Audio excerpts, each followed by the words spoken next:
A particularly savage phase of this war has just unfolded in Ukraine. A newborn child has been killed in an attack on a maternity hospital in Zaporizhzhia in Vilnyansk town, a small town very close to the border and tragically, of course, therefore within shelling distance of the Russians. Why the Russians targeted this facility is not clear. This is a very small facility. There was only one mother and child. The mother was rescued, as was a doctor, but the child was killed in the shelling. The little facility was destroyed. This is not the first time that the Russians have attacked a maternity hospital. Back in March, one was attacked in Mariupol. 3 people died there, including a child. And of course, this is not the only occasion when a hospital has been attacked. Hospitals have been targeted by the Russians throughout this 9-month war now. It is again not clear why.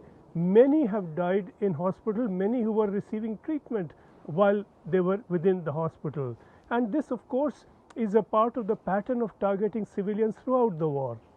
A number of civilians have been killed, a very large number. It's almost impossible to estimate just how many, because in so many cases the gender itself of the person who died could not be told from what remains of the body. Such is the impact of missile and these bomb attacks.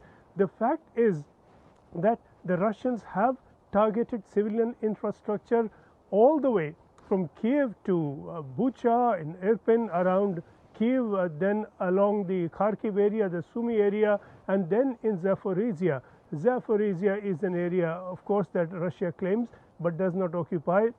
It is under Ukrainian control, and that is one reason that it continues to be targeted. Indiscriminate shelling has been continuing throughout this area. In just the last 24 hours, we know that 7 civilians have been killed in this kind of indiscriminate attack coming from Russia all over Ukraine. President Zelensky has called this an act of terror, and this, of course, is not the only one. And there are fears that this may not be the last, because shelling is continuing and in some areas it is picking up.